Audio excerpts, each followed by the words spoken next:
The Hamptons glittered under a late summer moon, its sprawling estates ablaze with opulence that only old money and new ambition could conjure. The annual East End Gala, hosted at the sprawling Whitestone Manor, was the event of the season, a magnet for the elite, where champagne flowed like rivers and secrets hid behind every manicured hedge.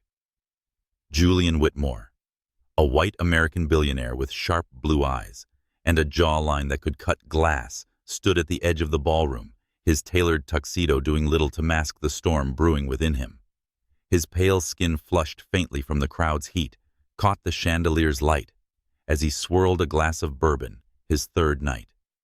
The whispers around him were sharp, slicing through the music and laughter. Fraud, embezzler, disgrace.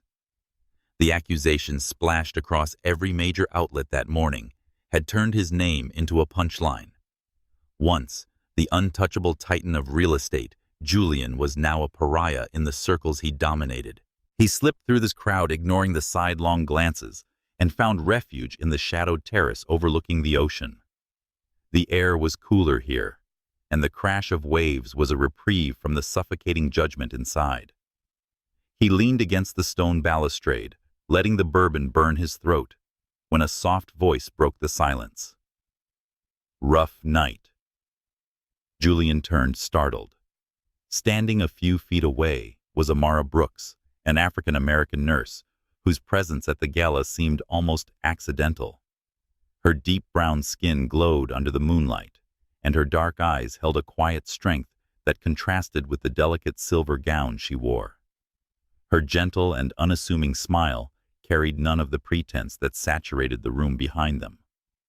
She held a glass of sparkling water, her fingers tracing the rim nervously. Julian replied, his voice low, almost a growl. "You don't look like you belong here either." Amara's laugh was soft like a breeze. "I'm here with a friend. She's a doctor, so she got an invite. I'm just tagging along." She hesitated, then stepped closer. "I heard what they're saying about you. Doesn't seem fair." Julian's gaze sharpened, searching her face for mockery, but found none. "Fair doesn't exist in this world," he said, taking another sip. "You're a nurse. You must see plenty of unfairness."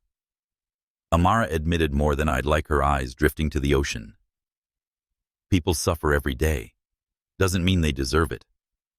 Her words hit him harder than he expected, stirring something he'd buried under years of ambition and cynicism. They talked first cautiously, then with an ease that surprised them both. Amara spoke of her work at a local hospital of patients who clung to hope despite impossible odds. Julian, usually guarded, found himself confessing the weight of the accusations, the betrayal by those he'd trusted. The bourbon loosened his tongue, but Amara's warmth kept him talking.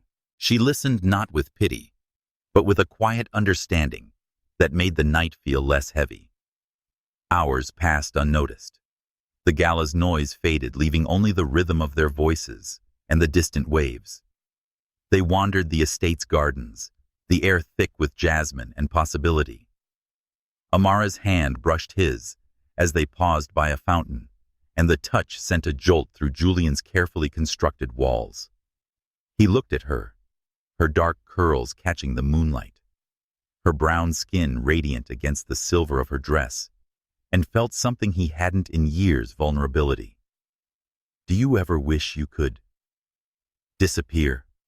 he asked, his voice barely above a whisper. "Every day," Amara replied, her eyes meeting his. "But then I remembered someone powerful needs me. Needed keeps me grounded." Julian wanted to say more, to ask her to stay, but the words caught in his throat. Instead, he leaned in, and she didn't pull away. Their kiss was tentative, initially, then desperate, fueled by shared loneliness and the reckless abandon of a night that felt like it could end everything. They slipped away to a guest suite in the manor, the world outside forgotten. For those hours, it was just them. Julian, the disgraced billionaire, with pale skin and haunted eyes, and Amara, the nurse, whose warmth and strength seemed to anchor him. But not everyone was blind to their connection. Julian's former lover, Cassandra Langley, watched from the ballroom's shadows. Her platinum blonde hair gleamed, her green eyes narrowing as she tracked their retreat. With her porcelain complexion and a smile that could cut, Cassandra had once been Julian's equal in ambition. Their breakup had been a quiet war, and now seeing him with Amara, a woman she deemed beneath their world, ignited a spark of vengeance. She sipped her champagne, her mind already weaving plans, a seed of hatred taking root. By dawn, the guest suite was empty. Julian was gone, leaving only a crumpled note with his initials and a vague promise to call. Amara, waking alone, felt a pang of regret and a flicker of hope. She touched her lips, remembering the night, unaware that Cassandra's eyes had followed her every move, and that the consequences of that night were only beginning. The gala had been a blur of excess, but for Amara, the memory of Julian's voice, raw and unguarded, lingered. She returned to her life at the hospital, her days filled with long shifts and patients needing steady hands. Her dark skin, often a point of pride, felt like a shield in a world that judged too quickly. She thought of Julian, usually his pale face etched with pain, his blue eyes searching hers for something real. She waited for his call, checking her phone between shifts, but it never came. Weeks turned into months. Amara noticed changes such as fatigue, nausea, and a faint swelling in her abdomen. A pregnancy test confirmed her fears and hopes. She tried to reach Julian, scouring the internet for any trace of him, but he'd vanished. The news cycle had moved on from his scandal, replaced by fresher gossip. Amara, alone in her small apartment, made a choice. She would raise this child independently, pouring her love into the life growing inside her. Meanwhile, Julian had fled to Europe, chasing redemption in boardrooms and backroom deals. His pale skin grew paler under the weight of his mission to clear his name. He worked tirelessly, rebuilding his empire brick by brick, but the memory of Amara haunted him. Her dark eyes, her gentle smile. He pushed them down, convincing himself it was a fleeting moment, a mistake. Yet in quiet moments, he wondered what might have been. Cassandra, back in the Hamptons, kept tabs on both. Her hatred simmered, fueled by Julian's absence and Amara's quiet resilience. She gathered allies, whispered rumors, and waited for the perfect moment to strike. The gala had been this beginning, but the real game was starting. The Hamptons had faded into a distant memory for Julian Whitmore, replaced by the gray hustle of London's financial district. He moved through boardrooms with a single-minded focus, his tailored suits starkly contrasting the chaos he'd left behind. The scandal that had driven him from New York, a labyrinth of fabricated fraud allegations, had left scars. But Julian was determined to rebuild. His days were filled with negotiations, late-night calls, and the relentless pursuit of vindication. Yet in the quiet of his penthouse, the memory of a night in the Hamptons crept in. Amara's voice, her gentle laugh, the way her hand had brushed his, they lingered like ghosts, unshakable, despite his efforts to bury them. He'd left without a proper goodbye, a decision that gnawed at him. The note he'd scrawled in the guest suite felt inadequate now, a coward's exit. He'd meant to call to explain, but the weight of the accusations and the need to disappear had consumed him. Every time he picked up his phone, doubt stopped him. What could he offer her? A man on the run, tainted by scandal, with enemies circling. He convinced himself she was better off without him, that their night had been a fleeting escape from his crumbling world. Across the Atlantic, Amara Brooks faced a different reality.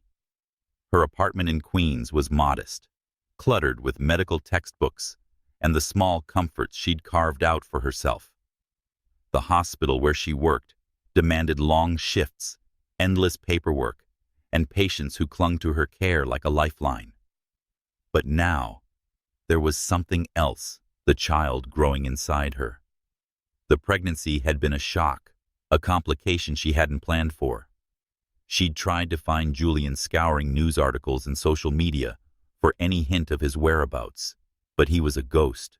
His silence stung, confirming her worst fears that she'd been a momentary distraction not worth a second thought. Amara's days blurred into a rhythm of survival. She navigated morning sickness between shifts, hid her exhaustion behind a professional smile, and saved every penny for the future. The hospital was her anchor. Its fluorescent halls were a place where she could lose herself in purpose. Her colleagues, especially Dr. Lena Morales, noticed the changes, but didn't pry. With her sharp wit and unwavering loyalty, Lena became Amara's confidant, offering quiet support as the months passed. When Amara finally confided in Lena about the pregnancy, Lena responded, "You're stronger than you know. You've got this." But strength didn't erase the loneliness. At night, Amara sat by her window, watching the city's lights, and wondered about the man who'd left her with this gift and this burden. She didn't hate Julian. She couldn't. Their night had been real, a connection that transcended the glitz of the gala. But reality was harsher. She was a single mother-to-be, scraping by in a world that didn't care about her sacrifices. She resolved to protect her child, to give them a life filled with love, even if it meant doing it alone.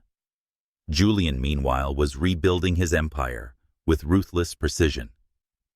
He tracked down the sources of the fraud allegations, unraveling a web of betrayal that led back to former allies, including Cassandra Langley. Her name surfaced in emails, financial records, and whispered conversations, a puppeteer pulling strings from the shadows. Julian's anger grew, but so did his caution. Cassandra was dangerous. Her influence was vast, and her motives were personal.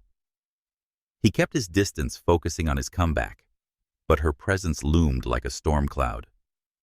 In rare moments of stillness, Julian's thoughts drifted to Amara. He wondered where she was, what she was doing. Had she moved on? Found someone who could offer the stability he couldn't? The questions haunted him, but he pushed them aside, telling himself it was too late. He'd made his choice that morning in the Hamptons, slipping away before the sun could expose his shame. Redemption was his focus now, not regrets. Amara's pregnancy progressed, and each ultrasound reminded her of the life she was building alone. She named the baby Zoe, a name that meant life, a promise to herself and her child. The hospital became her sanctuary, but it was also a battleground. Whispers of budget cuts and corporate takeovers circled, and Amara sensed a shift in the air. Lena hinted at rumors, influential healthcare and real estate players vying for hospital control. Amara didn't know it yet, but Cassandra's influence was creeping closer, her vendetta taking shape in ways that would soon upend Amara's world. As Zoe was born, Amara held her daughter and felt a fierce determination. The baby's eyes, strikingly familiar, stirred memories of that night, but Amara pushed them down. She couldn't afford to dwell on what was lost. She had Zoe now, and that was enough. She worked harder, took extra shifts, and saved for a future she could only imagine. Once a place of purpose, the hospital began to feel like a trap, its politics growing murkier by the day. Julian, now a rising force in London's elite circles, heard whispers of changes in the Hamptons. A hospital he'd once funded was at the center of a takeover bid. The news stirred something in him, a pull back to where he'd fled. He didn't know why, but the thought of returning felt inevitable. The accusations against him had been disproven. His name cleared, but the scars remained. He was no longer the man who'd stood on that terrace, broken and desperate. Yet the memory of Amara lingered, a question mark, in a life he thought he'd rewritten. Cassandra, watching from afar, saw Julian's resurgence as a threat. Her plans, meticulously laid over the years, were coming to fruition. The hospital, Amara, Julian, they were all pieces in her game. She'd waited long enough, and now, with Julian's return on the horizon, she was ready to strike. The separation had shaped them all. Julian hardened by ambition, Amara fortified by love, Cassandra consumed by vengeance. The stage was set for a collision to unravel truths and test the bonds forged on a fateful night. The Hamptons had changed in 8 years, but its core remained a glittering enclave where wealth cast long shadows. Julian Whitmore stepped out of a sleek black car, his polished shoes sinking slightly into the gravel drive of the East End Hospital. Now a celebrated philanthropist, he'd returned to fund a new wing, his name no longer synonymous with scandal, but with redemption. The beacon of community care. The hospital buzzed with anticipation for his visit. Julian adjusted his tie, his sharp blue eyes scanning the modern glass facade. He'd come a long way from the man who'd fled this place, but the weight of that night at the gala lingered an ache he couldn't name. Inside, the hospital hummed with controlled chaos, nurses navigating carts, doctors conferring in low tones, patients waiting with weary hope. Amara Brooks moved through it all with practiced grace, her nurse's scrubs contrasting with the silver gown she'd worn years ago. Her days were long, her nights longer, consumed by raising Zoe, her 7-year-old daughter. Zoe was her world, a bright spark with a quick laugh and a curiosity that kept Amara grounded. But today, Amara's focus wavered. The hospital was abuzz with talk of the billionaire donor, and when she heard his name, Julian Whitmore, her heart stuttered. She hadn't seen him since that night, hadn't heard from him, despite her desperate attempts to reach him. The memory of his absence still stung, but she'd built a life without him, one she was proud of. Julian's tour began in the hospital's atrium, where administrators fawned over him. He nodded politely, his mind only half present. The accusations that had driven him away were gone, disproven through years of relentless work, but the Hamptons felt like a minefield of memories. As he followed the hospital director through the pediatric ward, his gaze caught on a small figure darting past a girl with dark curls and eyes that stopped him cold. They were his eyes, piercing and unmistakable. His breath hitched, and he paused, ignoring the director's droning about budget allocations. "Excuse me," Julian said, his voice steady but urgent. "Who's that girl?" The director glanced over, smiling. "That's Zoe, one of our nurse's daughters. She's here after school sometimes. Bright kid." Julian's mind raced. Zoe. The name felt like a puzzle piece clicking into place. He followed the director, but his attention stayed on the girl who was now coloring at a small table in the ward's play area. Her presence tugged at something profound, a suspicion he couldn't shake. He needed to know more, but the tour pressed on, pulling him through sterile halls and past bustling nurses. Amara, meanwhile, was in the break room, stealing a moment to sip coffee and steady her nerves. Lena Morales, her closest friend and a pediatrician at the hospital, slid into the chair across from her. "You okay? You look like you've seen a ghost." Amara forced a smile. "Just heard about the big donor. Didn't expect it to be him." Lena's eyes widened. "Wait, him? As in gala night him? Zoe's?" She stopped, glancing around to ensure they were alone. "Does he know?" "No," Amara said quickly, "and he's not going to. He left Lena. He didn't want this life." Lena frowned but didn't push. "Just be careful. This place is a gossip mill, and he's not exactly low profile." Amara nodded, her stomach twisting.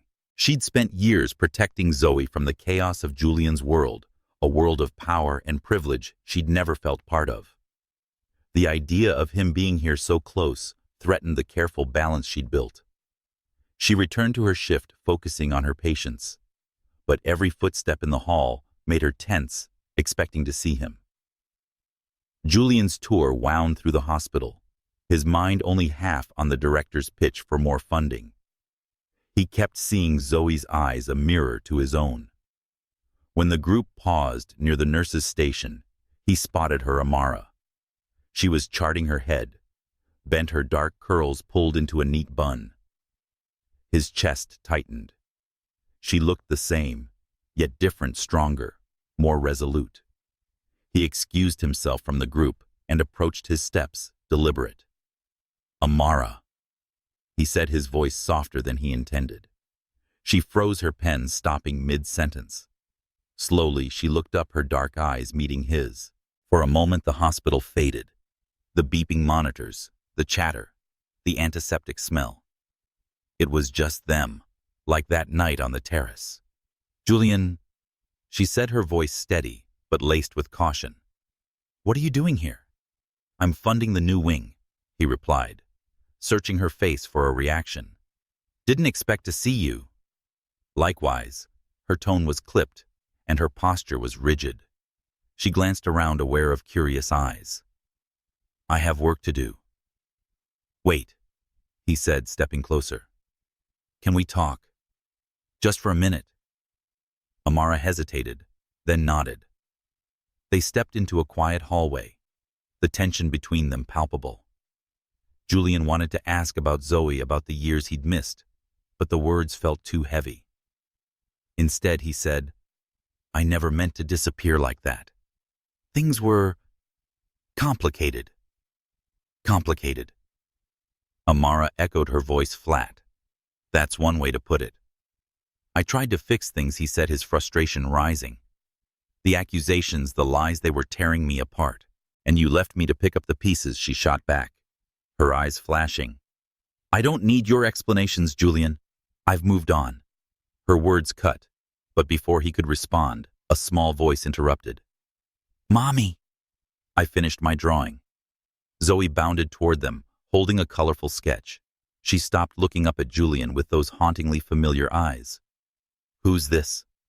Amara's face softened, but her grip on Zoe's shoulder was protective. "This is Mr. Whitmore, honey. He's helping the hospital." Zoe tilted her head, studying him. "You look like someone I know." Julian's heart pounded.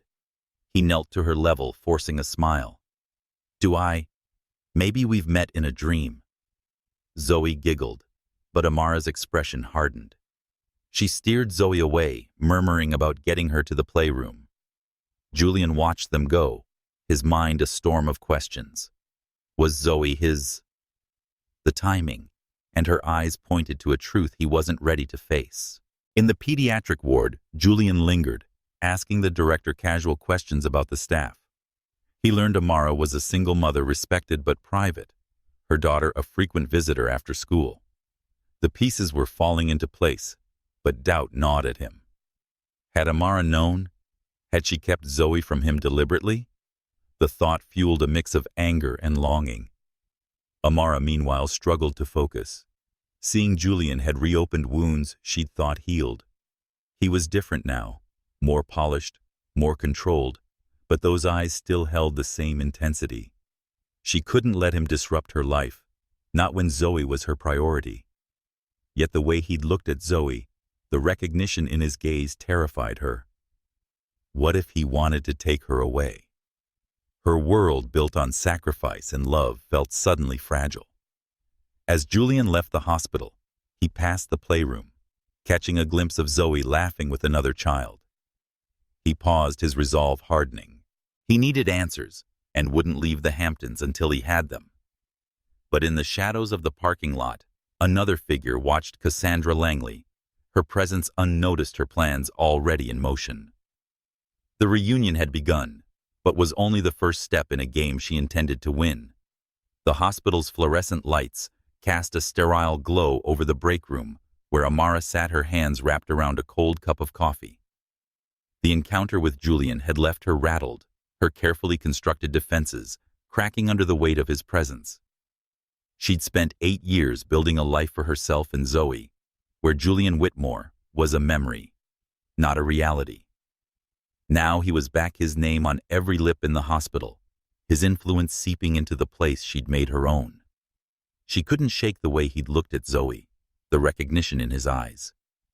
It was a look that threatened everything she'd fought for. Across town, Julian sat in his temporary office at the Whitestone Manor, now converted into a hub for his philanthropic ventures. The room was sleek modern with floor-to-ceiling windows overlooking the ocean, but his focus was on the laptop screen, where he'd pulled up old articles about the gala. 8 years ago that night played in his mind like a film reel. Amara's laugh, her warmth, the way she'd seen through his facade. But now, doubt clouded those memories. Zoe's eyes, so like his own, suggested a truth he hadn't considered. Had Amara known she was pregnant? Had she chosen to keep him in the dark? The thought ignited a spark of anger tempered only by the guilt of his disappearance. He needed to see her again, to confront the questions that kept him awake. He arranged a meeting at the hospital to discuss the new wing's funding, but his real motive was clear. When he arrived, Amara checked a patient's chart in the pediatric ward. She sensed him before she saw him, the air shifting with his presence. She straightened, steeling herself. Amara, Julian said, his voice calm but firm. "We need to talk, somewhere private." She hesitated, then led him to a small consultation room, its walls lined with medical posters. The door clicked shut, and the silence between them was heavy. Amara crossed her arms, her posture defensive. "What do you want, Julian?" He didn't waste time. "Zoe.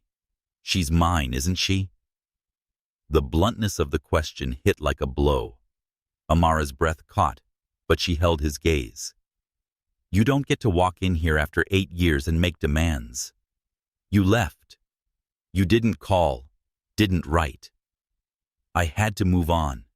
You didn't tell me," he shot back, his voice rising. "If she's mine, I have a right to know. A right." Amara's laugh was bitter. "You vanished, Julian. I tried to find you. I called, I searched, but you were gone. I was alone, pregnant, with no idea where you were. Please don't talk to me about rights." Julian's jaw tightened. "I was fighting for my life. The accusations, the betrayal, it was a war. I didn't have a choice. There's always a choice," she said, her voice low but fierce. "You chose to run. I decided to stay and raise her." The words hung between them, raw and unyielding. Julian wanted to argue, to defend himself, but the pain in her eyes stopped him. He saw the weight she carried, the years of struggle he hadn't been part of. But the hurt ran both ways. He'd lost 8 years, 2 years. He could have known Zoe could have been something more than a ghost. "Amara," he said softer now, "I'm not here to fight. I want the truth. Is she mine?" Amara's silence was answer enough, but not enough for him. She looked away, her fingers tightening on the edge of the table. "You don't get to waltz back and claim her. She's my daughter. I've given her everything, and I've given nothing," Julian said, his voice breaking. "Because I didn't know. If I had, you'd have what she interrupted. Come back. Been a father. You live in a different world, Julian. Your life, your money, your power. It's not mine. It's not Zoe's." The accusation stung, echoing his own fears. He'd spent years rebuilding, but the world he'd created was cold, distant from the warmth he'd felt with Amara that night. He wanted to reach for her and bridge the gap, but their distrust was churning. He'd been betrayed before by Cassandra, by colleagues, and the fear of it happening again kept him guarded. Amara felt it too. The memory of his absence, the silence that had followed their night together, fueled her doubt. She'd never felt equal to his world with its galas and power plays. Even now, standing in her scrubs, she felt small next to his polished suit and commanding presence. She wanted to believe he'd changed, but the risk was too significant. Zoe was her heart, and she couldn't let him break it. Their conversation was cut short by a knock, Lena Morales poked her head in her expression apologetic. Amara, we need you in the ward. It's urgent. Amara nodded, grateful for the escape. We're done here, she told Julian, brushing past him. He watched her go, frustration and longing warring within him. He wouldn't let this go, not when Zoe's existence changed everything. Amara threw herself into work back in the ward, but her mind was elsewhere. Lena, sensing her turmoil, pulled her aside during a break. What happened in there? She asked, her voice low. He knows about Zoe, Amara admitted. Or he suspects. I don't know what to do, Lena. He could take her from me. He won't, Lena said firmly. You're her mother. No court, no billionaire can change that. But you need to decide what you want. He's not the man who left anymore. Amara wasn't so sure. Julian's return had stirred old wounds, her fear of not being enough, of being left behind again. She couldn't let him into Zoe's life until she trusted his intentions. But trust was hard to come by, especially with Cassandra Langley's shadow looming. Julian, back at the manor, paced in his office. He'd hired a private investigator to dig into his past to confirm what his gut told him about Zoe. But the deeper he went, the more he uncovered about Cassandra's machinations. She'd been behind the fraud allegations, he was sure of it, and her influence hadn't faded. Whispers of her involvement in the hospital's takeover bid reached him, and he wondered what else she was planning. His distrust of Amara warred with his need to protect her and Zoe. He didn't know the truth yet, but was determined to find it. Amara, finishing her shift, picked up Zoe from the playroom. Her daughter's smile was a balm, but the weight of Julian's questions lingered. She held Zoe close, vowing to keep her safe no matter what. But as they left the hospital, a sleek car idled in the parking lot, Cassandra watching her plans tightening like a noose. The sparks of distrust between Julian and Amara were only the beginning, and Cassandra was ready to fan them into flames. The hospital's pediatric ward was a kaleidoscope of color and noise, with children's drawings pinned to the walls, and the hum of activity never quite fading. Amara Brooks moved through it with her usual focus, checking charts and soothing patients. But her mind was a storm. Julian Whitmore's return had upended her world. His questions about Zoe cutting deeper than she'd expected. She'd built a life for her daughter, grounded in love and sacrifice, but now the past was clawing its way back. Every glance from a colleague felt like scrutiny, every whisper a potential threat. She couldn't shake the fear that Julian's presence could unravel everything. Unaware of the tension, Zoe spent her after-school hours in the ward's playroom, her laughter a bright spot in Amara's long shifts. The 7-year-old was a whirlwind of energy, her dark curls bouncing as she drew pictures or played with other kids. But lately, Zoe had been quieter, her questions sharper. Why don't I have a dad like my friends? She'd asked one night, her voice small. Amara had deflected, promising they'd talk when she was older, but the question lingered heavy as a stone. Unknown to Amara, Zoe was grappling with her own worries. She'd overheard her mother talking to Dr. Lena Morales about a patient, a young boy needing a costly surgery the hospital might not cover.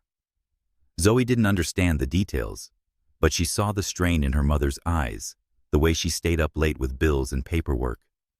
It wasn't just the patient.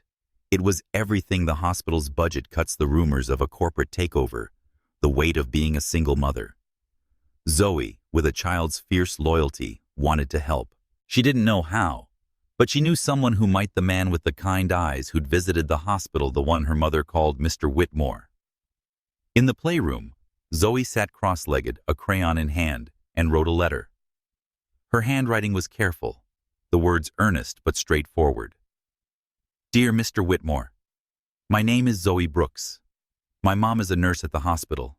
She's sad because a boy needs a big operation, which costs a lot. Mom says you help the hospital. Can you help the boy too?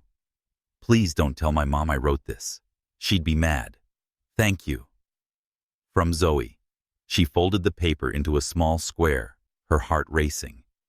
She knew he was important when she'd seen Julian's name on a plaque in the hospital's atrium.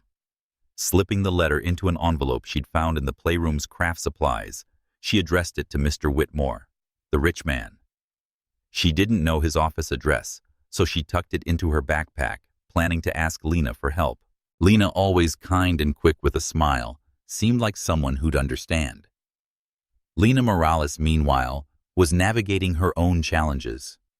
As a pediatrician, she'd seen the hospital's struggles up close, understaffing, outdated equipment, and now the looming threat of a takeover by a healthcare conglomerate. She'd heard whispers of Cassandra Langley's involvement, a name that raised red flags. Lena didn't know the whole story of Amara and Julian, but she knew enough to be wary. When Zoe approached her clutching the envelope, Lena's curiosity piqued. "Lena, can you give this to Mr. Whitmore?" Zoe asked, her eyes wide. "It's essential, but don't tell Mom." Lena took the envelope, her brow furrowing. "What's this about, kiddo?" "It's a secret," Zoe said, her voice firm. "Promise you won't tell." Lena hesitated, then nodded. "Okay, I promise. I'll make sure he gets it." She didn't open the letter, respecting Zoe's trust, but she felt a twinge of unease. Julian's return had stirred up trouble, and now Zoe was involved. Lena slipped the envelope into her pocket, deciding to deliver it personally. She knew Julian was staying at the Whitestone Manor, his temporary base, while he oversaw the hospital's new wing. That evening, she drove to the manor, the letter burning a hole in her thoughts. When Lena arrived, Julian was in his office surrounded by blueprints and financial reports. He welcomed her, intrigued by the unexpected visit. Lena, direct as always, handed him the envelope. "This is from Zoe. She asked me to deliver it, but doesn't want Amara to know." Julian's heart skipped. He opened the letter, his eyes scanning Zoe's careful handwriting. The words hit him like a wave, her innocence, her plea, the mention of Amara's sadness. He looked up at Lena, his voice tight. "She wrote this herself." "Yup," Lena said, crossing her arms. "She's a smart kid, and she's worried about her mom." Julian nodded, his mind racing.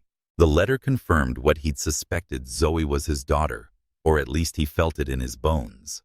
But it also revealed Amara's struggles and the weight she carried alone. Guilt gnawed at him, mingling with his anger at being kept in the dark. He wanted to help both the boy in Zoe's letter and Amara and Zoe. Yet the distrust between them loomed large. "Thank you," he told Lena. "I'll take care of this, and I'll keep it between us." Lena studied him, her gaze sharp. "Amara's my friend, Mr. Whitmore. She's been through hell and she's still standing. Whatever you're planning, please don't hurt her." Julian met her eyes, his expression resolute. "I won't. I want to do what's right." Lena left unconvinced but hopeful. Julian sat back, the letter in his hands, and felt a shift. Zoe's words had cracked something open, a determination to uncover the truth and protect the family he hadn't known he had. He called his assistant, instructing them to look into the boy's surgery, and began digging deeper into the hospital's finances. Something felt off, and his instincts pointed to Cassandra. Amara, oblivious to Zoe's letter, was grappling with her fears. The hospital's atmosphere had grown tense with rumors of layoffs and restructuring. She overheard nurses whispering about a board member with ties to a rival healthcare group, someone pushing for changes that could jeopardize patient care. When Lena mentioned delivering a message to Julian without revealing the letter, Amara's anxiety spiked. She didn't trust Julian's motives, or didn't know if he'd try to claim Zoe or disrupt their lives. That night, Amara tucked Zoe into bed, and her daughter's smile was a reminder of why she kept going. "Mom, "Do you think the hospital will be okay?" Zoe asked, her voice small. Amara smoothed her hair. "I hope so, sweetheart. We're doing our best." Zoe nodded, but her secret weighed on her. She hadn't meant to meddle, but wanted her mom to smile again. As Amara left the room, Zoe clutched her stuffed bear, hoping Mr. Whitmore would help. Meanwhile, Cassandra Langley was moving her pieces into place. From her sleek office in Manhattan, she monitored the hospital's takeover bid, and her healthcare and real estate allies fed her information. She'd learned of Julian's interest in the hospital, his meetings with Amara, and the whispers about a child. Her hatred for Amara, sparked that night at the gala, had grown into an obsession. She saw Amara as a threat, a nobody who dared to capture Julian's attention. Cassandra's plan was simple: discredit Amara, destabilize the hospital, and ensure Julian's downfall. Zoe's unknown letter had set a chain of events in motion that would soon collide with her schemes. Driven by Zoe's plea, Julian began investigating the hospital's finances, uncovering irregularities that pointed to sabotage. He suspected Cassandra's hand, but needed proof. He contacted his private investigator, tasking them with tracing the money trail. At the same time, he arranged to fund the boy's surgery, a small gesture that felt like a step toward redemption. But the bigger question remained: how could he bridge the gap with Amara when distrust still burned between them? Amara, finishing a late shift, felt the weight of the day. She didn't know about Zoe's letter, and she didn't know Julian was already acting on it. All she knew was that her world felt fragile, and Julian's return was a wild card she couldn't control. As she locked up her station, a chill ran through her. Something was coming, and she wasn't sure she was ready. The Hamptons sky was heavy with clouds, the air thick with the promise of rain. Amara Brooks drove her old sedan through the winding roads. Zoe buckled in the back seat, humming a tune from school. It was a rare evening off, and Amara had promised Zoe a trip to the beach for ice cream, a small escape from the hospital's relentless pace. The tension from Julian's return still clung to her, but she pushed it aside, focusing on her daughter's laughter. Zoe's chatter about her day, her art project, her new friend at school, was a lifeline grounding Amara in the present. Unseen, a dark SUV trailed them, its tinted windows hiding the driver. Cassandra Langley had escalated her plans. Fueled by years of resentment, her hatred for Amara had found a new outlet. She'd learned of Julian's growing interest in Zoe and his questions about the hospital, which infuriated her. Amara, in her mind, was an obstacle, a nurse who'd somehow ensnared Julian's attention and now threatened her carefully laid schemes. Cassandra had powerful healthcare and real estate allies, and she'd called in favors. The SUV was one of them, driven by a hired hand with instructions to send a message. As Amara turned onto a quiet coastal road, the SUV accelerated its engine, a low growl. She glanced in her rearview mirror, frowning at how close it was. "Hold on, Zoe," she said, her voice calm but tight. She pressed the gas, hoping to distance them, but the SUV matched her speed, then swerved dangerously close. Her heart pounded. This wasn't an accident, it was deliberate. "Mom, what's wrong?" Zoe asked, her voice small. "Just stay buckled, sweetheart," Amara said, gripping the wheel. She took a sharp turn, tires squealing, but the SUV stayed on her, its bumper inches from hers. Panic surged, but years of handling emergencies in the ER steadied her. She needed to get to a public place somewhere safe. The beach lot was a mile away if she could make it. Before she could react, the SUV clipped her rear bumper. The sedan lurched, skidding toward the shoulder. Zoe screamed, and Amara's instincts kicked in. She fought to control the car, her hands shaking, as she steered back onto the road. The SUV backed off, then sped past, disappearing around a bend. Amara pulled over, her breath ragged, and turned to Zoe. "Are you okay?" she asked, unbuckling to check her daughter. Zoe nodded, tears in her eyes. Why did they do that? I don't know. Amara lied, her mind racing. She checked Zoe for injuries, finding none, but the fear lingered. This wasn't random. Someone had targeted them, and her thoughts went to Julian. Was this connected to him? To his world of power and enemies? She called Lena, her voice trembling as she explained. Lena, ever practical, told her to drive to the hospital and call the police. Amara did, her hands still shaking as she navigated the familiar route.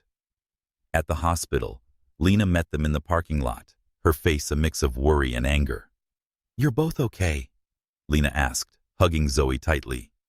Yeah, Amara said, her voice hollow. But that wasn't an accident. Lena's eyes narrowed. You think it's tied to him? Amara didn't answer, but the suspicion was there. She took Zoe inside, settling her in the playroom with a trusted nurse. The police arrived, taking her statement, but the SUV's plates were untraceable, a dead end. Amara felt exposed, vulnerable, in a way she hadn't since Julian left 8 years ago. Meanwhile, Julian was at the Whitestone Manor, poring over financial records with his investigator. Zoe's letter had spurred him into action, and he'd uncovered a trail of suspicious payments linked to the hospital's takeover bid. The name that kept surfacing was Cassandra Langley's. He was about to call his lawyer when his phone buzzed Lena, her voice urgent. Amara and Zoe were nearly run off the road, she said. They're at the hospital now. You need to get here. Julian's blood ran cold. He grabbed his keys and drove, breaking every speed limit. At the hospital, he found Amara in the break room, her face drawn but composed. Zoe was in the playroom, safe but shaken. Lena briefed him, her tone sharp. Someone's targeting them, she said, and I'm betting you know who. Julian's jaw clenched. Cassandra. Amara looked up, her eyes meeting his. Why would she come after us? Julian hesitated, then told her the truth. His suspicions about Cassandra's role in the fraud scandal, her ties to the hospital's takeover, her vendetta against him. She saw us that night at the gala, he said. She's been holding a grudge ever since. Amara's face hardened, and now she's targeting my daughter. Because of you. I didn't know, Julian said, his voice raw. But I'm here now. I won't let her hurt you. Amara wanted to believe him, but the fear was too fresh. She stood, putting distance between them. You don't get to make promises, Julian. You weren't there when I needed you. Why should I trust you now? He stepped closer, his eyes intense. Because I'm not that man anymore. I want to protect you, both of you. Before Amara could respond, a nurse interrupted, calling her back to the ward. Julian watched her go, his resolve hardening. He called his investigator, demanding everything they had on Cassandra. Within hours, they uncovered more emails linking her to the healthcare conglomerate, payments to a private security firm, and a name tied to the SUV's owner. It was enough to act. Julian returned to the hospital and found Amara in the pediatric ward. I'm handling it, he told her. Cassandra won't touch you or Zoe again. Amara's eyes searched his, torn between distrust and the flicker of hope his words sparked. How can you be sure? Because I know her, he said, and I know what she's capable of. I'll stop her. Zoe, overhearing from the playroom door, watched them. She didn't understand everything, but she saw how Mr. Whitmore looked at her mom and how he stood like he'd fight for them. It made her feel safe, even after the scare. She clutched her drawing, one she'd made of her mom, and a man she now thought might be him. Cassandra, in her Manhattan office, was unaware of Julian's discoveries. She met with her allies, a healthcare executive and a real estate mogul, plotting the hospital's takeover. Her plan was simple: discredit Amara, force her out, and weaken Julian's influence. The car incident was meant to scare, not kill, but she was prepared to escalate. She didn't know about Zoe's letter, and she didn't know Julian was closing in. Back at work, Amara kept Zoe close, her protective instincts on high alert.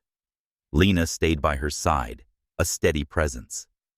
"He's trying," Lena said quietly. "Maybe he's not the enemy here." "Maybe," Amara said, but her heart was guarded. Julian's promise to protect them was tempting, but trust was a luxury she couldn't afford. As the rain began to fall outside, she felt the storm wasn't just in the sky. It was in her life, and far from over. The hospital's administrative wing was a maze of fluorescent lights and paper-strewn desks, starkly contrasting the polished elegance of the Hamptons estates. Julian Whitmore sat in a borrowed office, a stack of files spread before him, his sharp blue eyes scanning documents with relentless focus. The near accident with Amara and Zoe had ignited a fire in him, one that burned through his usual restraint. Cassandra Langley's shadow loomed over everything the hospital's takeover bid the attack on Amara and his past. He was done playing defense. His private investigator had delivered a cache of financial records, but a chance discovery in the hospital's archives shifted the ground beneath him. While reviewing funding proposals, Julian had stumbled across a sealed envelope marked "Confidential Patient Records." It was misplaced, tucked among budget reports, and his curiosity got the better of him. Inside was a medical file for Zoe Brooks, detailing her birth 8 years ago. The date of conception aligned perfectly with the night of the gala, a night etched in his memory with Amara's laughter and the fleeting promise of something real. His hands trembled as he read the evidence undeniable. Zoe was his daughter. The realization hit like a tidal wave, stirring a mix of joy, guilt, and fury. Why had Amara kept this from him? Had she known all along? He needed answers. But confronting her now risked pushing her further away.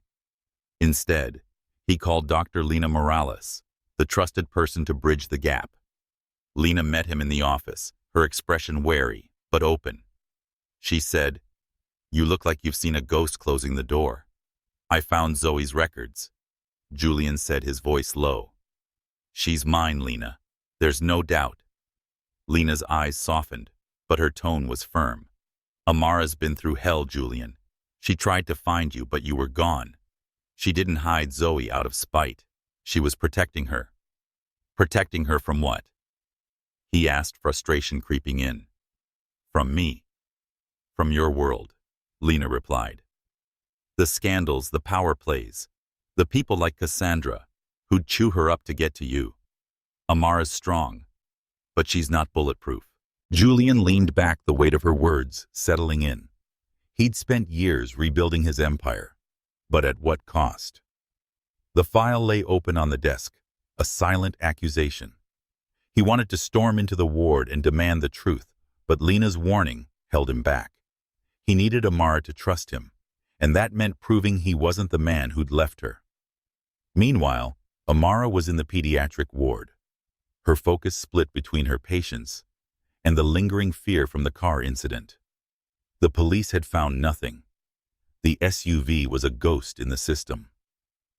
She kept Zoe close, her daughter's presence a reminder of what was at stake. But the hospital was no longer a sanctuary. Whispers of layoffs and restructuring grew louder, and Amara sensed a noose tightening. She'd overheard a board member mention Cassandra's name, tied to a healthcare conglomerate eyeing the hospital. The connection to Julian was too close to ignore. When her shift ended, Amara found Lena waiting in the break room. "We need to talk," Lena said, her voice low. Julian saw something: Zoe's medical records. Amara's heart stopped. "What?" "How they were misfiled," Lena said. "He's not angry, Amara. He's overwhelmed. He wants to talk." Amara's hands clenched. "He doesn't get to decide when we talk. He left, Lena. He doesn't know what it was like." "I know," Lena said, touching her arm. "But he's here now. And someone tried to hurt you and Zoe. You can't ignore that." Amara's eyes burned with unshed tears. She'd carried the secret of Zoe's paternity alone, a burden she'd accepted to protect her daughter. But now with Julian back, and danger circling, silence felt like a trap. She agreed to meet him, but only on her terms, in the hospital's quiet chapel, where she'd found solace during her hardest days. Julian was waiting when she arrived, his suit jacket draped over a pew, his posture tense. The chapel's stained glass windows cast soft colors across the room, contrasting with the storm between them. Amara stood at a distance, her arms crossed. "You found the records," she said, her voice steady but cold. "So you know. Why didn't you tell me?" Julian asked, his tone more pleading than accusing. "All these years, Amara." "I could have been there. You weren't," she said, her voice breaking. "I tried to find you. I called, I searched, but you were gone. I was alone, Julian. Pregnant, scared, with no one to turn to. I did what I had to do."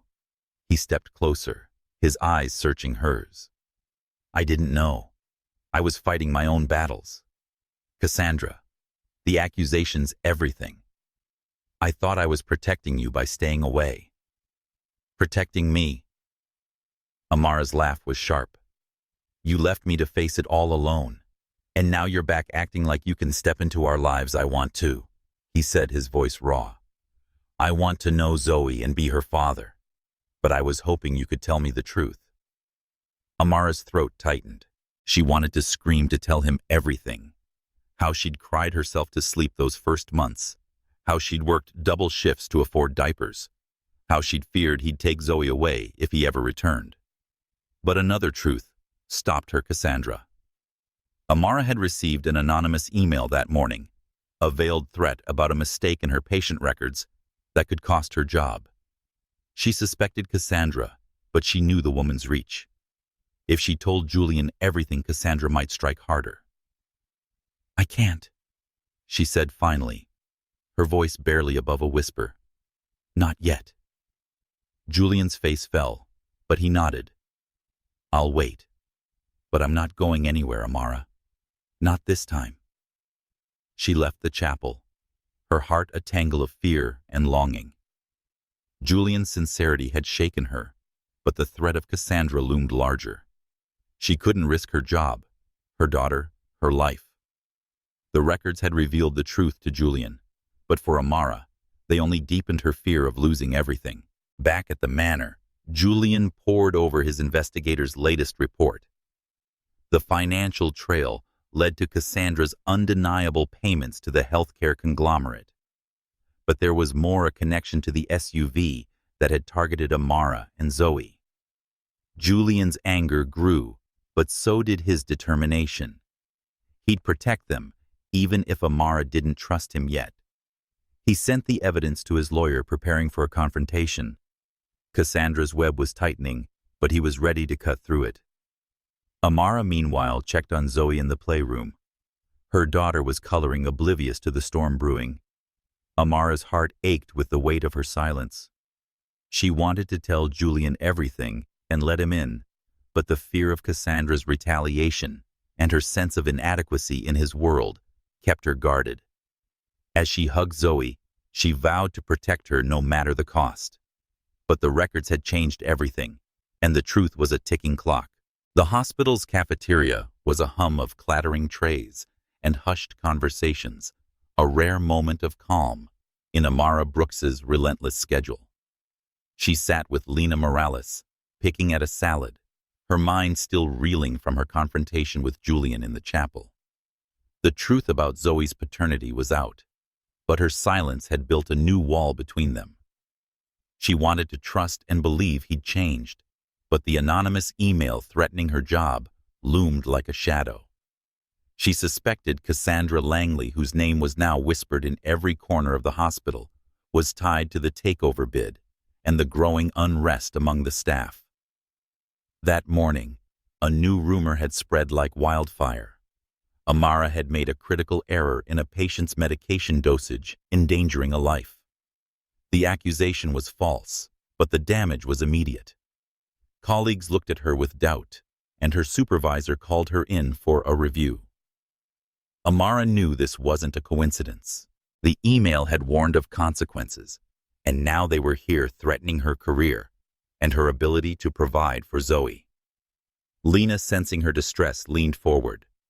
"This isn't random, Amara. Someone's targeting you. And I'm betting it's the same person who tried to run you off the road. Cassandra."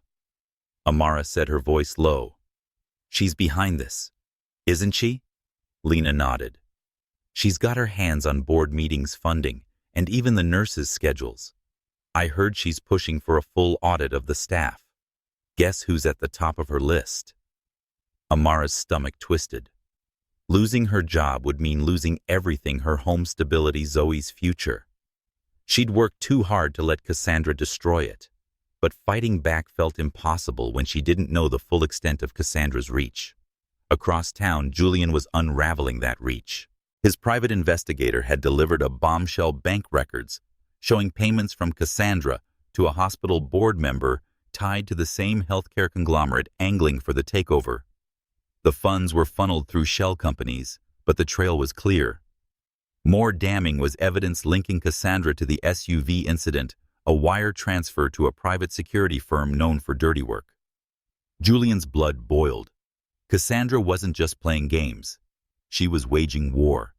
He called a meeting with his lawyer and a trusted contact at the hospital, a board member who'd stayed loyal through his scandal years ago.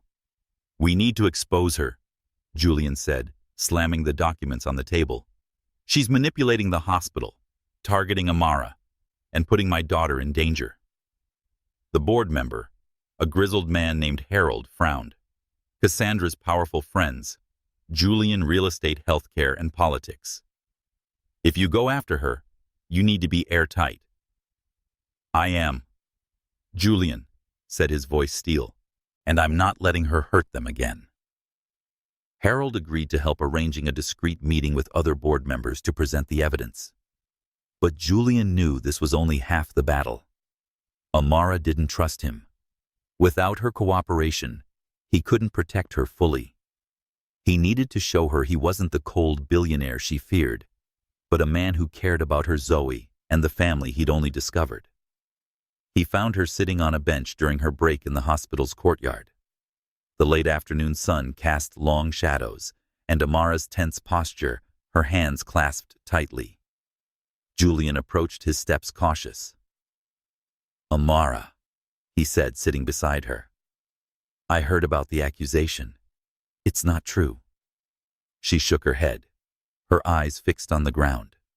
"No, but it's out there, and it's enough to ruin me. Someone's setting me up." "Cassandra," Julian said, his voice firm. "I have proof.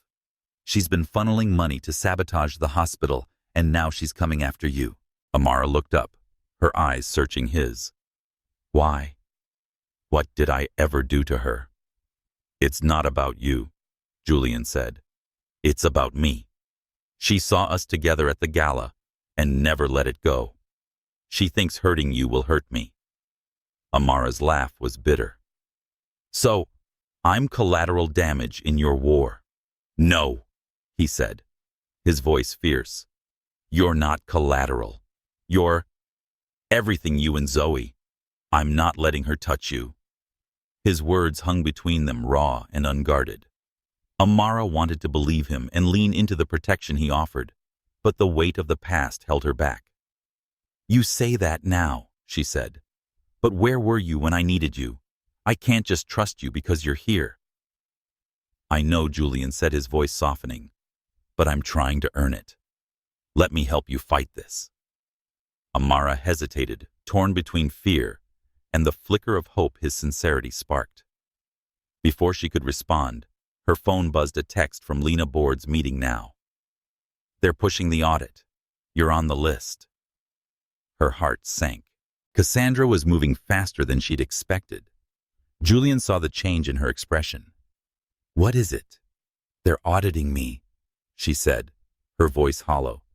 "If they find anything real or not, I'm done." "They won't," Julian said. "I'm meeting with the board tonight. I have evidence that'll stop her." Amara's eyes met his, a mix of doubt and desperation. Can you take her down? I know I can, he said, but I need you to trust me just a little. She nodded, the gesture small but significant. It wasn't complete trust, but it was a start. Julian left for the board meeting. His resolve hardened.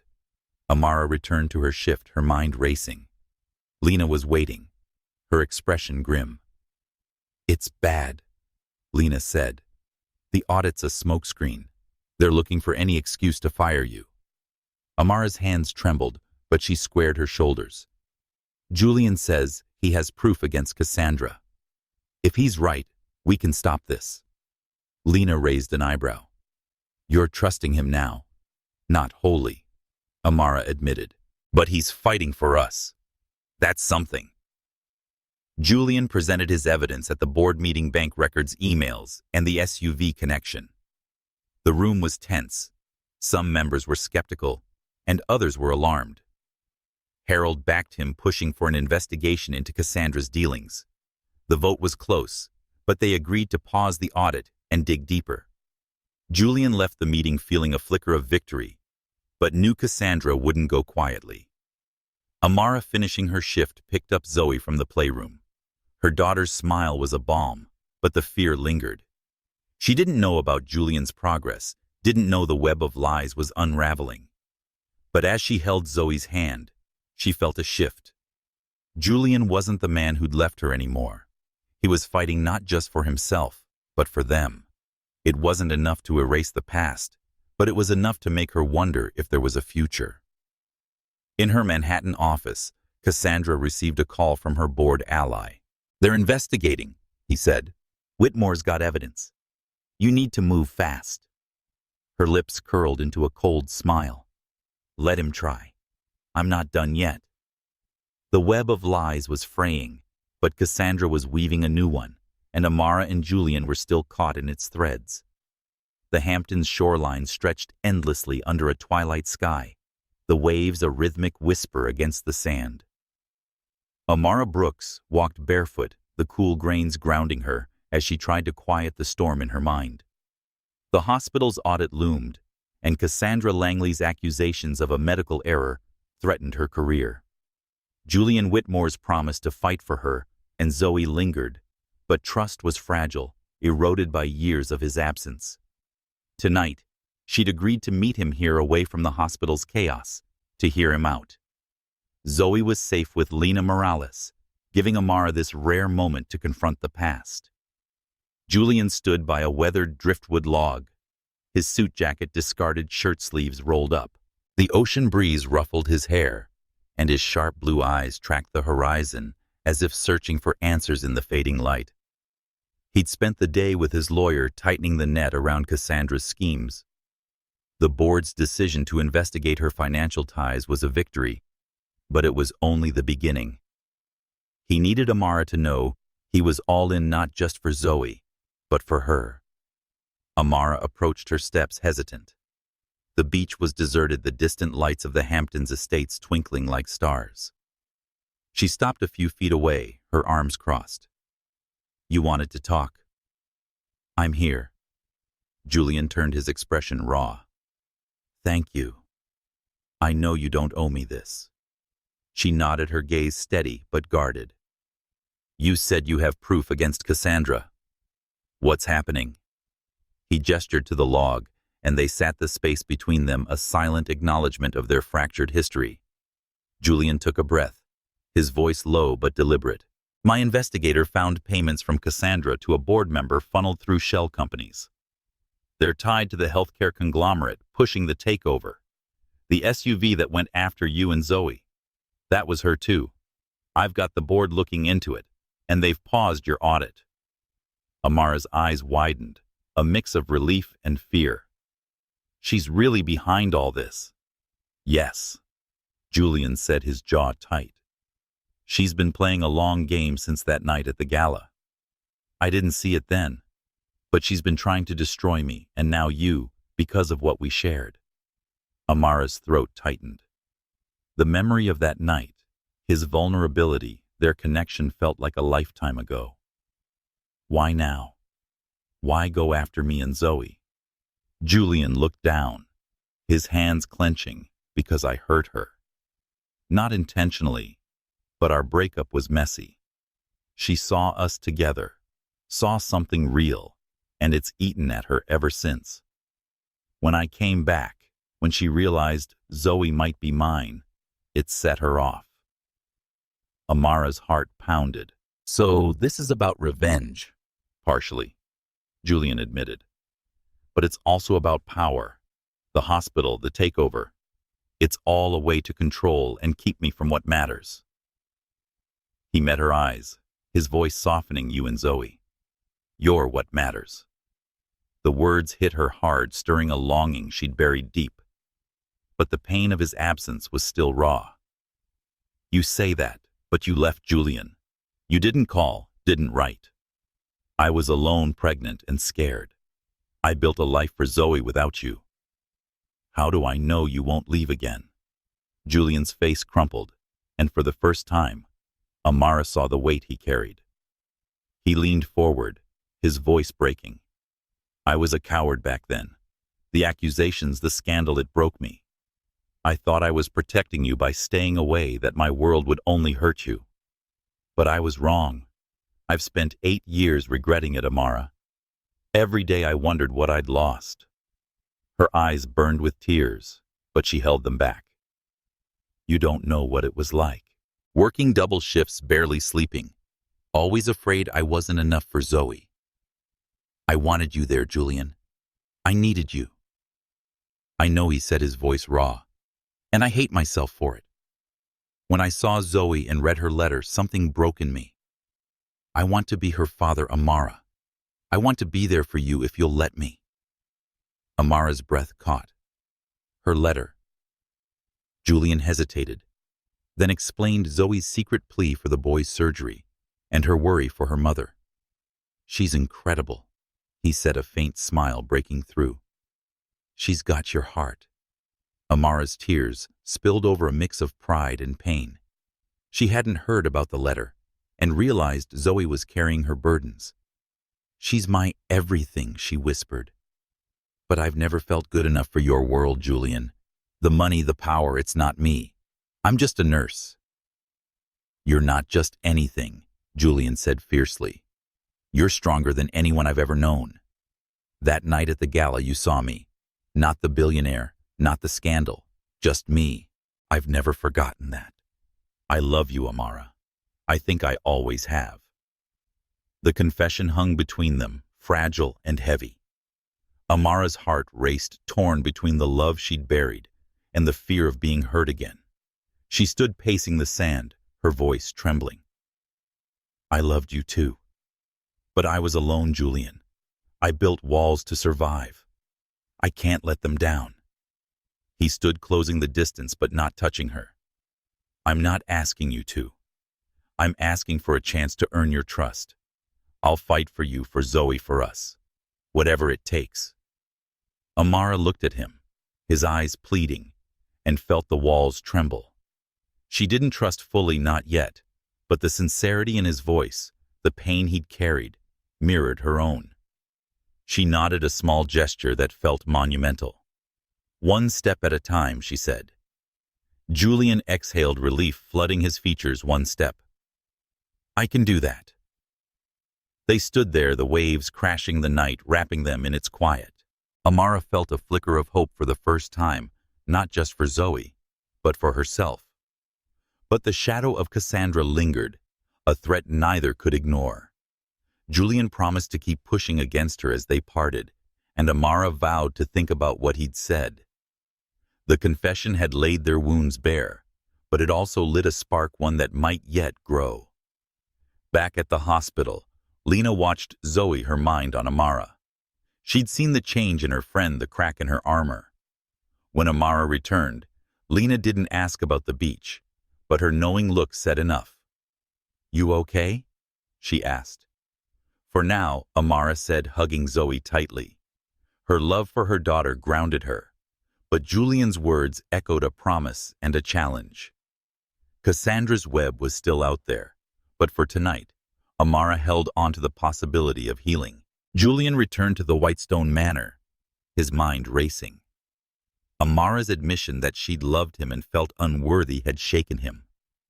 He saw now how his absence had deepened her insecurities, how his world had made her feel small. He was determined to change that, to show her she belonged anywhere he was. But first, he had to deal with Cassandra. His investigator had new evidence text messages, linking her to the false accusation against Amara. The net was tightening, but he needed to be careful. Cassandra was a viper, and she'd strike if cornered.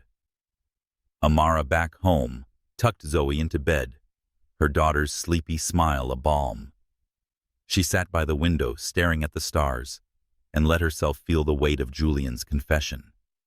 Love hadn't died, not completely, but trust was a long road. She didn't know what lay ahead, but for the first time, she wasn't facing it alone. In her Manhattan penthouse, Cassandra sipped wine, unaware of the beach confession. Her plans were in motion: the audit, the takeover, the whispers about Amara's incompetence. She'd underestimated Julian's resolve, but she wasn't worried. She had allies' resources and a ruthlessness he couldn't match. Or so she thought. The confession had set a new course that would lead to a reckoning.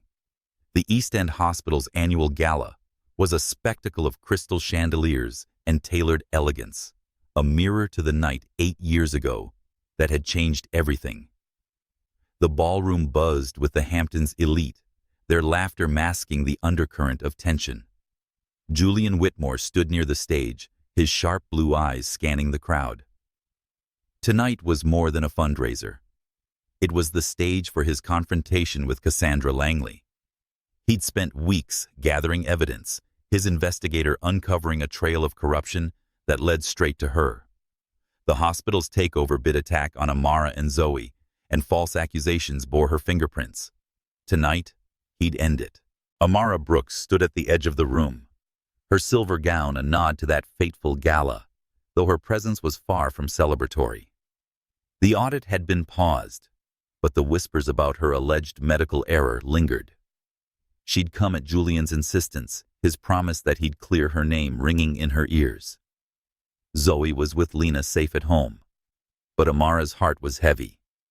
Julian's confession on the beach had cracked her defenses, but the wounds of the past still ached.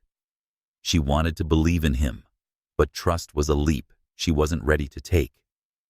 Julian caught her eye across the room, offering a slight nod. She returned it, her expression guarded but hopeful. The gala's program began speeches droning about the hospital's future, but Julian focused on the plan. He'd shared his evidence with the board, and they'd agreed to let him address the crowd. As the hospital director introduced him, Julian took the stage, his presence commanding silence. "Ladies and gentlemen," he began, his voice steady. "Tonight is about more than funding a new wing. It's about protecting this hospital's heart, its staff, patience, and integrity." The crowd murmured, sensing the shift. Cassandra, seated near the front, stiffened, her green eyes narrowing. She'd come expecting to charm her way through the takeover's final stages, not to face a public challenge. Julian continued, his tone deliberate. "This hospital has been under siege for months, not from budget cuts or competition, but from manipulation. Someone in this room has orchestrated a campaign to discredit its staff, sabotage its mission, and seize control for personal gain." Gasps rippled through the crowd. Amara's breath caught, her eyes locked on Julian. He held up a folder, its contents damning. "I have evidence, bank records, emails, text messages showing payments to board members, false accusations against a dedicated nurse, and an attempt to harm her and her daughter." Cassandra stood, her voice cutting through the murmurs. "This is outrageous. You have no proof, Julian. This is a desperate attempt to smear me." Julian's gaze didn't waver. "The proof is here, Cassandra. Payments from your accounts to a healthcare conglomerate, to a security firm that targeted Amara Brooks and her daughter Zoe. You fabricated a medical error to ruin her, all to weaken this hospital and settle an old score." The room erupted, reporters, scribbling, board members whispering. Cassandra's face twisted, but she held her ground. Lies. You're the one with a history of fraud, Julian. Why should anyone believe you? Because the evidence speaks for itself, Julian said, projecting documents onto a screen behind him. It was undeniable that bank transfers, emails, and a timeline of her activity. The crowd's shock turned to outrage directed at Cassandra. Board members stood demanding answers. Amara watched, her heart pounding. Julian had done it. He'd exposed Cassandra and cleared her name. But as he stepped off the stage, moving toward her, she felt a surge of panic. He reached for her, his hand brushing her arm, and she froze. The crowd's eyes were on them, exposing the weight of their shared history. She pulled back, her voice low. Not here, Julian. Not like this. He nodded, understanding her hesitation. I'm sorry. I just wanted to show you I'm serious. You did, she said, her eyes softening. But I need time. The gala continued, but the mood had shifted. Cassandra was escorted out, her allies scrambling to distance themselves. The board announced an immediate investigation, and Amara's audit was officially dropped. Reporters swarmed Julian, but he deflected his focus on Amara. She slipped away, needing air, needing space to process. Outside, she stood by the manor's gardens, the same place they'd walked 8 years ago. Julian found her, his expression tentative. I didn't mean to overwhelm you, he said. I just wanted to make things right. You did, Amara said, her voice quiet. You saved my job, maybe my life. But this, she gestured between them. It's not fixed. Not yet. I know, Julian said. I'll wait, Amara, as long as it takes. She nodded, a small smile breaking through. Thank you. They parted, the night heavy with possibility and pain. Cassandra's defeat was a victory, but Amara's heart needed healing time. She drove home to Zoe, holding her daughter tightly, grateful for the safety Julian had fought for. But the wounds of the past lingered, and trust was a journey, not a destination. Julian returned to the manor, the adrenaline of the showdown fading. He'd won a battle, but the war for Amara's trust was far from over.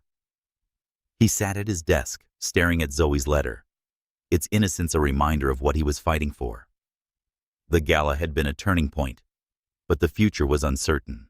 Cassandra was down but not out, and Julian knew her kind didn't surrender easily.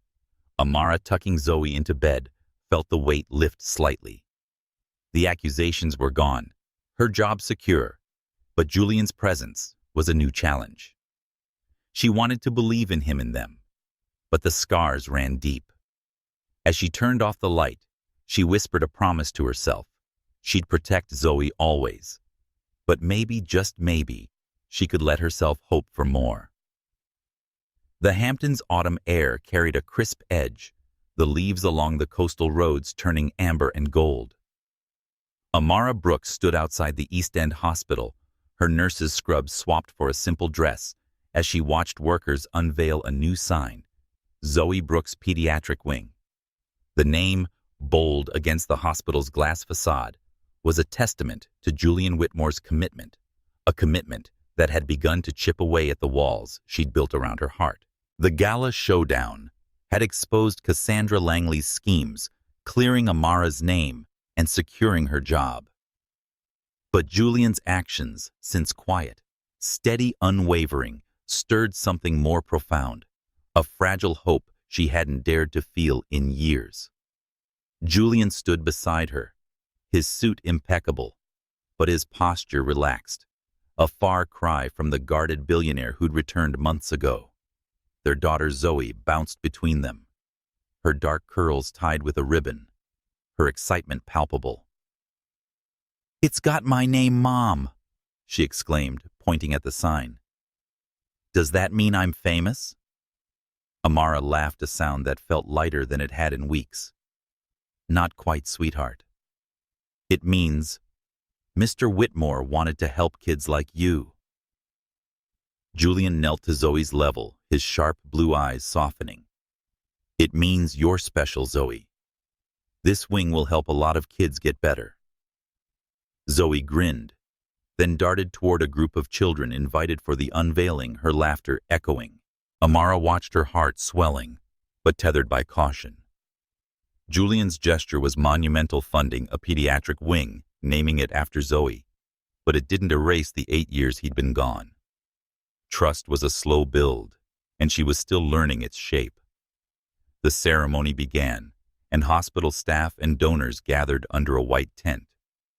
Dr. Lena Morales, ever the loyal friend, stood nearby, her presence a quiet anchor. The hospital director spoke of the wing's state-of-the-art facilities, its focus on underserved children, and Julian's generosity. When Julian took the podium, his words were brief but deliberate. He said this wing isn't just about medicine, his voice carrying over the crowd. It's about hope, about giving families a chance to heal. I've learned what that means recently, and I'm honored to be part of it. His eyes found Amara's, and she felt a jolt. He wasn't just talking about the hospital, he was talking about them.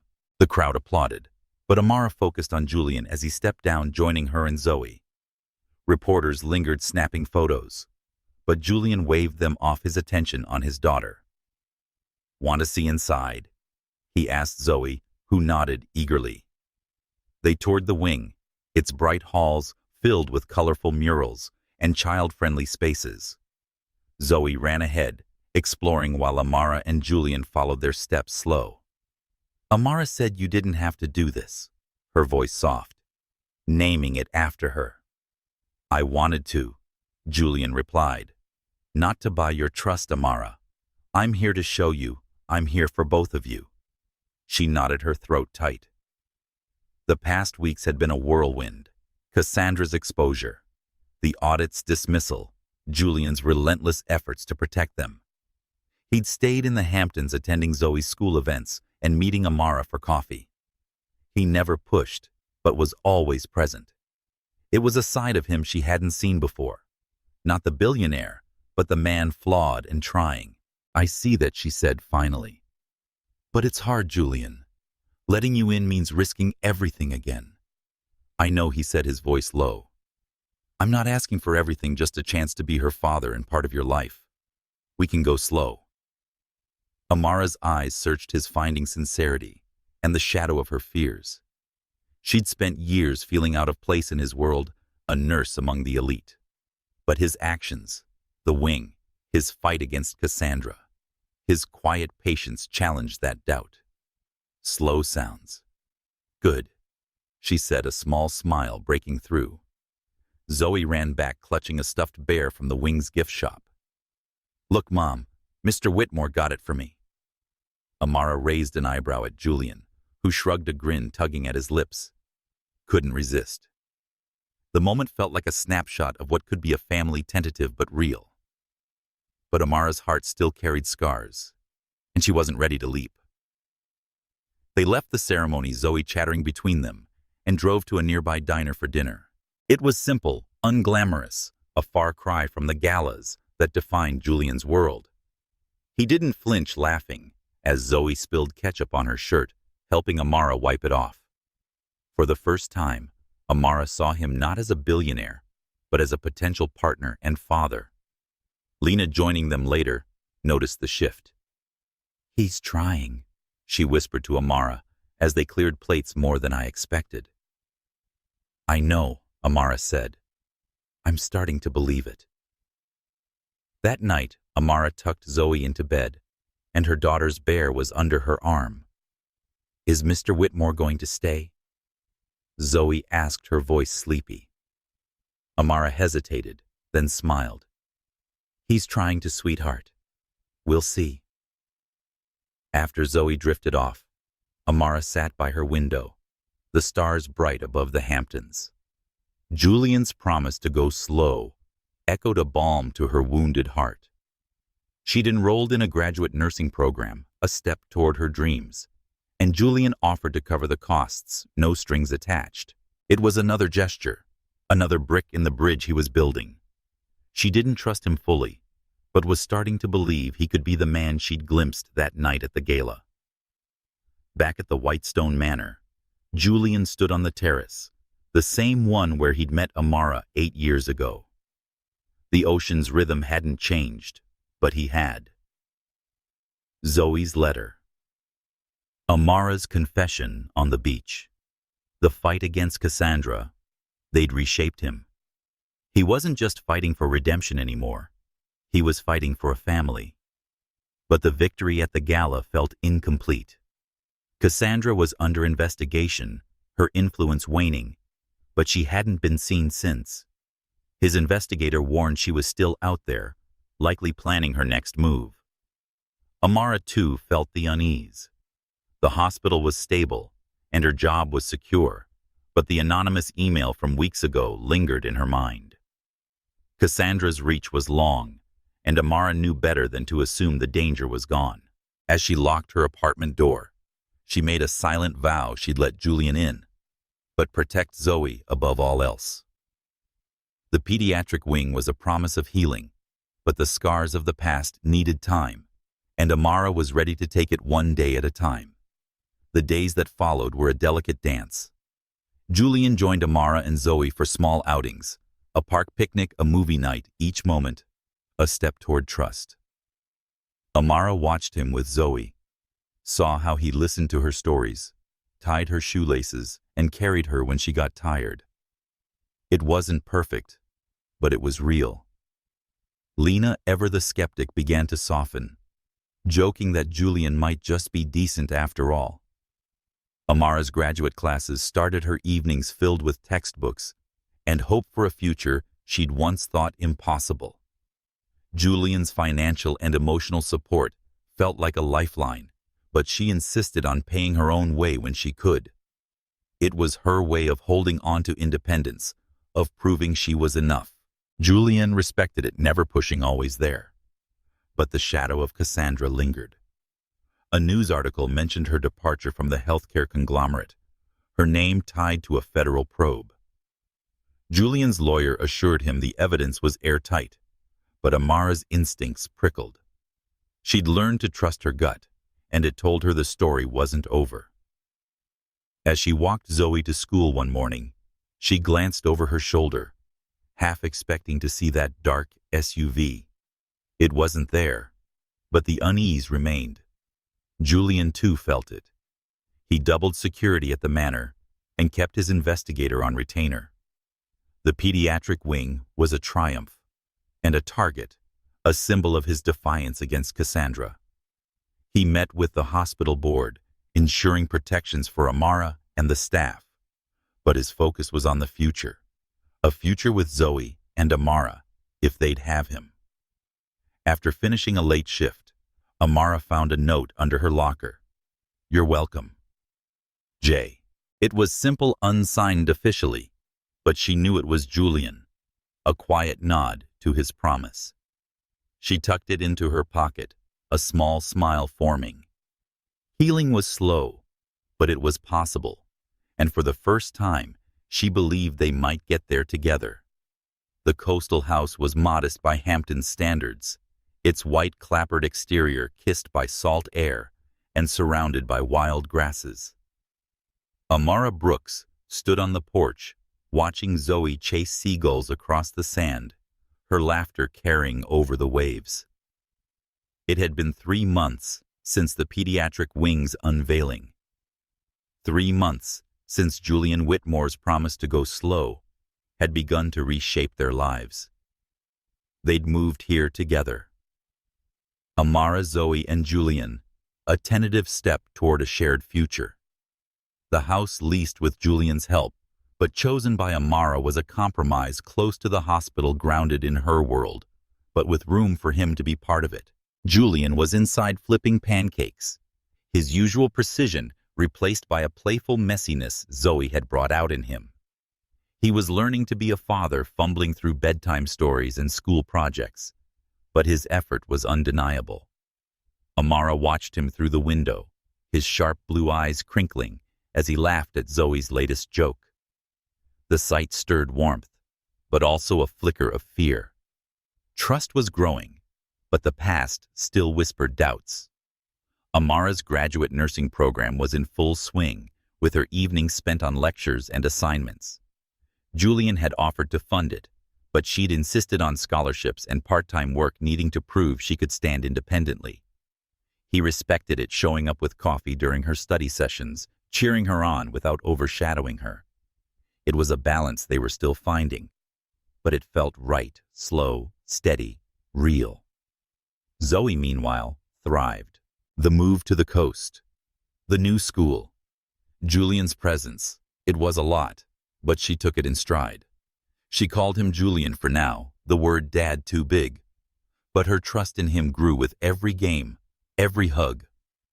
Amara watched her daughter blossom, her heart swelling with pride, but tethered by caution. Cassandra's defeat at the gala had been a victory, but the woman's silence since felt like a storm gathering strength. Today was the official opening of the Zoe Brooks Pediatric Wing, a milestone for the hospital and its unconventional family. Amara drove them to the event, Zoe in the back seat, clutching a drawing she'd made for the occasion, a colorful sketch of a hospital with smiling kids. Julian sat beside Amara, his hand brushing hers on the gear shift, a quiet gesture that spoke louder than words. The hospital was alive with celebration, the new wing bustling with staff, patients, and donors. Lena Morales greeted them, her smile wide. "You guys clean up nice," she teased, ruffling Zoe's hair. The ceremony was heartfelt with speeches about hope and healing, but Amara's attention was on Zoe, who presented her drawing to the hospital director. The crowd clapped, and Julian's pride was palpable, his hand squeezing Amara's.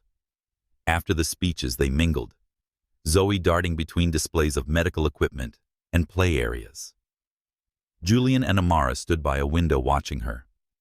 "She's incredible," Julian said, his voice soft. "You've done so much for her."